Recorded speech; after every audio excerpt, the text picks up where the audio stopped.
everyone, I'm Alana, and welcome back to IGN Live at E3 2018. Today, I am joined by John and Jeff from the Days Gone team. Now, you guys, I'm very excited about your game. There's one thing that I really have to ask, based on public perception. How similar is Days Gone going to be to The Last of Us? You know, we are huge fans of The Last of Us. We just saw their trailer. It's amazing. Days Gone is an open world game set in a dynamic world that comes for you. You play as Deacon St. John, who's a bounty hunter, a drifter. He's riding his drifter bike along the broken road. It's a huge, vast experience, and I think that it's not very similar. We don't think so. I mean, yeah, and you won't find a bigger fan of Tilu than me. So Tilu, I like that. Yeah, there are a lot of influences in this game. You know, there's things that Red Dead, all kinds of other games, and Tilu is just as an inspiration for us as far as like how to reach the bar. It shows us where the bar is and shows us how high to reach for sure. And we have the Horde, so you can see the Horde demo. We've got that running right now, and you saw it. We released some footage last month.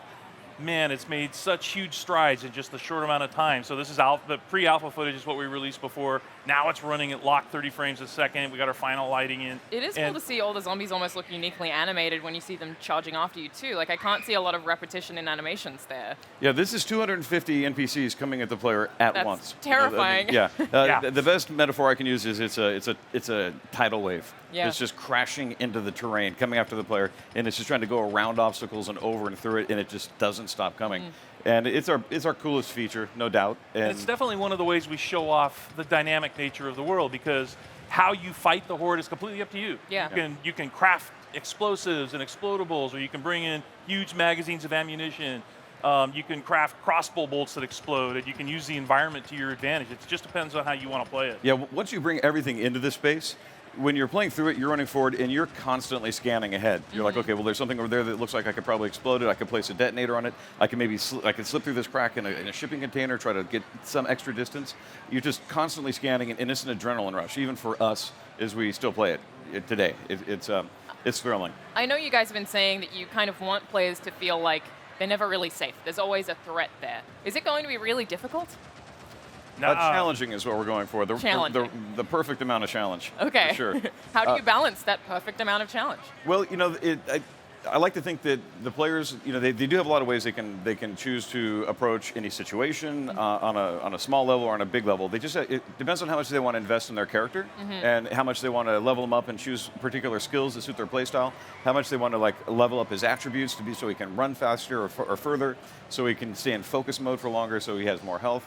And if you leverage those systems, the world's going to be safer, but it's still always going to be coming for you, and you're going to be able to, you're going to be able to scrape by all these encounters just a little bit easier. But it's not as thrilling when it's perfectly safe. Yeah.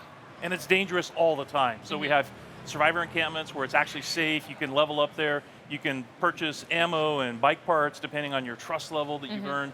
But as soon as you step outside that encampment, anything can happen. And that's what we were going for, is that sense of dread, that sense of fear. So we have a day-night cycle, so the danger changes, the type of danger, depending on what time of day it is. But even if you're not getting attacked, you might get attacked, and that constantly creates a sense of anxiety. And like if you saw the trailer we dropped last week, there's a quiet moment at the end where Deacon runs out of gas, and nothing's attacking him, but that's actually the most dangerous moment in the game, because you're on foot now, and you got to go out and find a can of fuel somewhere, and you got to bring it back, and who knows what'll happen. It's that anticipation of knowing that it's out there somewhere. Yeah. So I did actually want to ask about the bike. I know it's very customizable. What happens if you lose it? You have to go get stuff to repair it, and you have to go find it, or you have to pay somebody to bring it back to the encampment. The thing about the bike is you get one. And that's part of Deacon's background, and that's one of the reasons why we chose somebody who was an outlaw biker before the world ended. It's because of his love of the open road, his desire to not be under authority, his need for freedom, but it's mostly about the bike. And he has this bike, and he really, really has to take care of it. Yeah, we call it action survival. It's action survival. So we really wanted to capture the essence of these survival games without the minutia. So hence the genre I'm inventing here called action survival, where it's got the elements of it that grounds you in reality, but it doesn't bog you down with with the quality of life issues of just managing your own personal inventory, your calories, so there's or no food. Thirst or hunger or any of that stuff. But we put all that on the bike in two major ways, which is just the fuel and the damage level of it. And it's amazing how something that seems kind of counterintuitive for a game design point of view, is really kind of thrilling because it does get the player off of the bike, which is the bike is Deacon's major advantage in this world. That's why he survived. That's how he excels in it. So any opportunity we can take to believably and consistently kind of remind him that that's not a perfect machine and break it down and take it away from him, it really tests and challenges the player and puts him in play in situations he didn't expect and anticipate. He loses control. And it's actually been one of the things that people have played it, they just get it and they compliment us on it just because it is very counterintuitive, but it fits the action survival IP so well. And it's completely upgradable.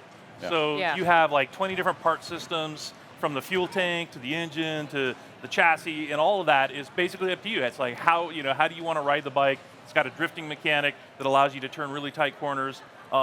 Riding on muddy roads at night in the rain can be really scary anyway, and if you run out of gas, if you don't like that, then go and earn trust at the encampment. Buy a bigger gas tank, buy a more efficient... Buy a bigger engine if you want to go faster, buy a nitrous if you want to boost, buy more fuel-efficient parts. And if you like color, you can modify the bike to be pretty much whatever you want. You can choose colors that Deacon St. John would hate.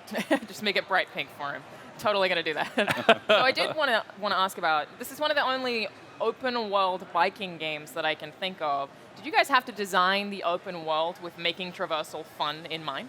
Oh, absolutely. Yeah. In fact, we call on foot and on bike. Yeah. We call it the broken road for a reason. So part of the fiction of the game is that to stop the hordes, they were blowing up the bridges, and then after a couple of years, if you've ever been to Central Oregon, these roads deteriorate quickly because of the extreme weather we have. It snows in the winter, and then it gets really hot in the summer, and that constant heat cold just breaks everything up. The roads are a mess. So you end up doing a lot of off-roading, and it's, number one, it's really fun to just ride it. But we also had the environment team work really hard, working with the design team, to make these jumps that are sort of built into the world. So we don't have artificial anything. It all feels natural, part of the world. And man, when you're riding really fast on a mountain road and then you hit a rock and you're like sailing through the air and you're catching air, that's just a lot of fun. So yeah, the really entire world was designed around that mechanic. So we've spoken a little bit about bike customization. What can we expect from Deacon's customization? So Deacon's customization, he's got a skill tree that kind of fits in 3 different branches that are tailored to the IP. I don't think we're really talking about that, but they're things that take Deacon from a biker who's capable of surviving. He can fight, he can shoot a little bit, but the skills really help him become a better survivalist and a harder survivor, and really kind of help him face the challenges of this world in particular. Yeah, and he can also improve his attributes. So there's probably something we shouldn't talk about yet, but he can improve. The players have complete freedom to choose their focus, their stamina, or health. Which of those are most important to them, and in what order they want to get them. And they have to puzzle out certain scenarios. And we showed it at one of the narrow checkpoints, actually, in previous video. And so, the player has all kinds of freedom to customize himself. And the players need to engage in some of it. From a design point of view, we're not requiring many specifics, if any at all. It's just a matter of use some of these if you want to survive. This game is going to be really, really hard, but everything that's there matters. It's integrated in some way. And if you go deeper the Deacon skills, the game's going to be slightly easier, but always still a challenge. And who Deacon is a lot of, it's tied up in how he looks. Again, so that's part of his background, his history with the MC. So we're not allowing you to do any customization of how he looks. That makes because sense. That's all built into the story. Yeah, and there are key places where he changes how he looks, and it's very, very important. So there are actually choices in the game. You can make some major decisions. You can abandon people, or you can kill them. How much do those choices affect both the story and Deacon? They actually play a pretty important role because we really wanted there to be certain amount of player agency in the key storyline. So it's all about you and your best friend, your only friend, Boozer. So he's more than a friend, he's a brother, right? You were both members of the MC. You both survived the apocalypse together, and now it's just the two of you against the world. And so, Boozer has a certain way of thinking, a certain code of ethics. Deacon has his own, and when those two clash, we let the player choose. So depending on what you do will have an impact on the game. There are a couple of alternate endings depending on what choices you've made during the game. And we just wanted to give the player a certain amount of agency in the story. Yeah, I think choice runs through it. I mean, from the high level like that to very, very specific choices to the way he wants to customize himself. But this scenario right here, you've got a death wish. From a design point of view, we used to hyperscript missions that were very specific and very cinematic and kind of had all these pre-scripted beats. But now in the open world context, we just say, hey, Deacon's goal is right here. And everything that stands between him and it provides the experience, and the player can choose. I'm going to go this way, and I'm going to do that, or I'm going to go this way, and I'm going to do it this way. And there's just hundreds or thousands of different kind of small choices and playthroughs that come out of it. So it's kind of easier to make in some ways, and far richer and varied in the outcomes. I know that for individual missions, we've seen gameplay where you can choose how you're approaching things very differently. Is the story structure linear? Can you go out in the open world and just pause the main story and do whatever you want and talk to different people and do things in different orders? So we have a golden path, and that has a certain amount of gameplay time, and you're free to just stick to that and just beat the game. There's also plenty of ways to distract yourself in the open world. There's all sorts of missions and jobs and ambient events, and there's ambush camps that you can go and take out, and all of that stuff is designed to earn trust at the encampments. And that trust is what you use to purchase upgrades to your bike and better weapons and so on. So yeah, it's completely up to the player how you want to play the game.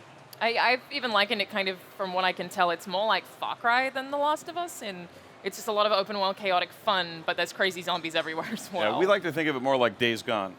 That makes sense. That makes sense. I've heard of that video game. So let's talk about Deacon as an actual character. What is he about? Broad picture, how do you describe him? Oh, how do you describe Deacon himself? Yeah. I describe him as a broken man.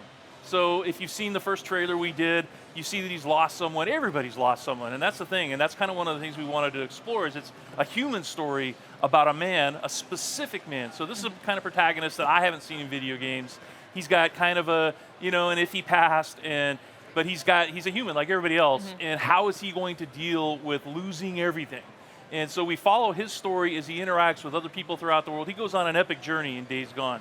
And it's not just a physical journey, although it is that, where you go to new places, you unlock new areas, you unlock new characters to interact with, but it's also kind of a spiritual journey. It's funny to say in an open world shooter, but it is a spiritual journey for Deacon St. John as he learns to find a reason to live. Yeah. Well, it's really important. That background is also kind of what makes him uniquely qualified to be this survivor. I mean, he survived the apocalypse because he had his bike. He could escape the hordes crashing down on all the cars in the traffic jams. He could split lanes and get out. He could use a gun. And so that outsider status, he didn't need to go to the authorities for help. He knew how to take care of himself. Made him uniquely qualified to survive and then excel in this world, but it does test him. I mean, he's an outsider for a reason. Yeah. People aren't necessarily his forte, and he has to, when he loses Boozer, in this scene right here, Yeah, I mean, it really pushes Deacon. So, I mean, Deacon grows throughout this story. He doesn't stay the same, And this is just one storyline. That's the key, right? So the story of brotherhood, of him and his friend Boozer, and how he keeps Boozer alive, and how he keeps Boozer wanting to find a reason to live. That's only one part of a much, much bigger story. So we know a little bit about him as a character. What do you think makes him likable? Oh, I think that he's likable because he never gives up. Yeah. Right, so finding a reason to hope. I mean, it's tough. It's a tough world to live in. The world is always coming for you, and yet he doesn't give up, and he does find a way to sort of regain his humanity. I mean, I like to think of it as a story of redemption. So, by the time you get further into the story and you see where he starts and you kind of see where his journey to where he ends, I think it's uplifting. And I think that's the kind of story I like. Yeah. And that's what I'm looking for in any kind of an experience, whether it's film, novel, game. I really want to have somebody tell me, hey, this is a positive thing. This is not like a bummer. And it's Sam Witwer as well, right? Yeah. Sam Witwer, yeah. He's a very likable guy himself. So I did want to ask you guys, you were the first ones, I think, to announce the February 22nd, 2019 Yes, thank you for remembering that. Date.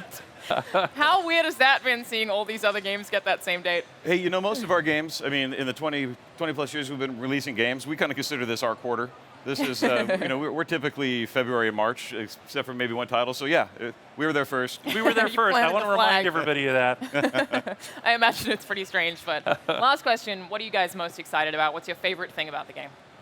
Oh, I think that all the systems coming together for the player, and all these design elements. We've been working on this for quite a long time, and it's a journey getting there. And when you're creating these systems seemingly in a vacuum, and nobody can see the bigger picture yet, and then kind of as they start to come together over the years, and then when it works and we're watching people play and use everything and just kind of grok it, that's really super satisfying, because I think there's a million stories to be told in this, and we look forward to the online videos of people's different playthroughs and different playstyles. So I'm thrilled all that came together, because it was taking my time, dude. It was a bit of a gamble. I'm excited for the way we've managed to integrate storytelling with an open, dynamic world, because I think we've done a really good job of keeping the tone consistent, keeping the experience flow consistent.